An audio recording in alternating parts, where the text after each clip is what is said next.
Takbir NBI. Pejabat dia di Selayang, Bandar Baru Selayang. Perkara yang ketiga, tempoh ALP ini berakhir pada 31 Ogos 2020, maknanya tahun lepas, dan mengikut Klausa 26 LLK ini mesti adakan mesyuarat dalam tempoh 6 bulan selepas tarikh. Jadi maknanya bulan Ogos, September, Oktober, November, Disember, Januari, Februari.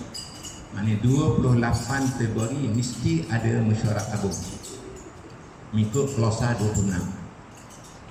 Walau bagaimanapun kami berbincang dengan SKM dapat arahan tidak ada perhimpunan di dalam masa Covid.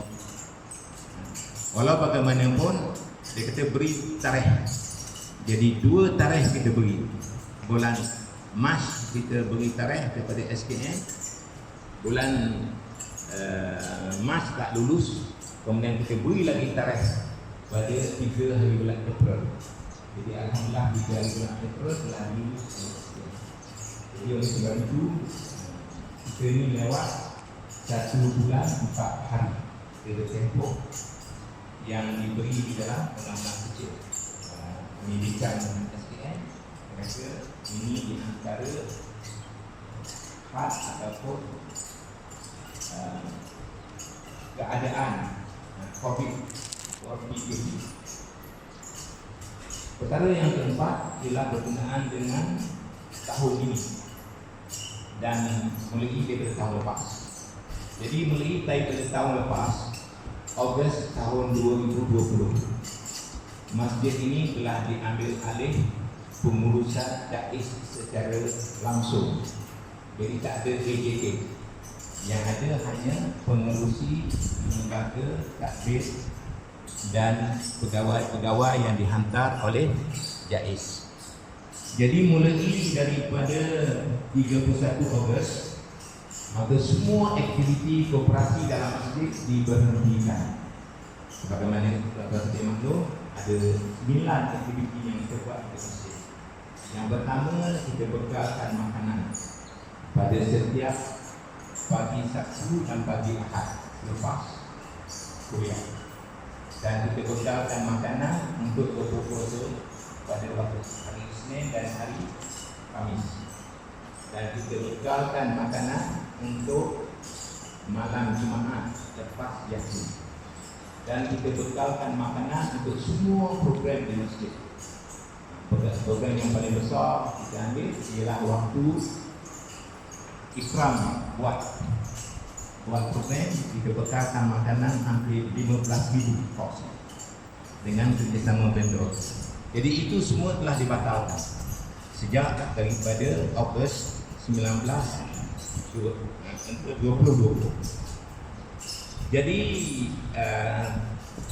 saya beritahu kepada ahli Tuan Haji Harmain, dia duduk dalam lembaga takbir masjid. Apakah kesilapan koperasi sehingga dibatalkan semua aktiviti itu? Jadi ahli kena tahu ya. Jadi pengurus beritahu kami nak sijil beranak koperasi. Kalau boleh saya fahamlah, boleh saya dengan cara mudah. Bagaimana koperasi ini diluluskan oleh Jais? Atau bagaimana koperasi ini mendapat sijil ataupun kebenaran daripada Jais? Jadi kita cek dengan angkasa masjid. Di angkasa itu ada satu bahagian masjid. Jadi dia kata semua negeri, ini perkataan angkasa masjid, semua negeri telah merestui koperasi di dalam masjid dan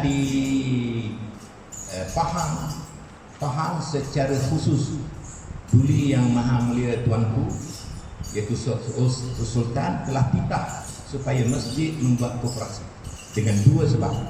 Yang pertama untuk gabungkan orang-orang beragama Islam di dalam mencari harta yang halal dengan berkooperasi dan menjana keuangan. Itu perkara yang pertama. Perkara yang kedua, supaya ada kasih sayang, ada persahabatan, dan ada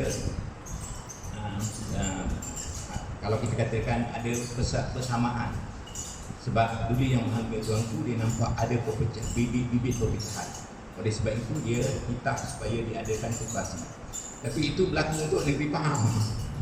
Kemudian Duli Yang Maha Mulia Agong juga ada titah supaya kooperasi diadakan pada setiap masjid untuk tujuan yang sama, menjana keuangan dan menggerakkan silaturahmi.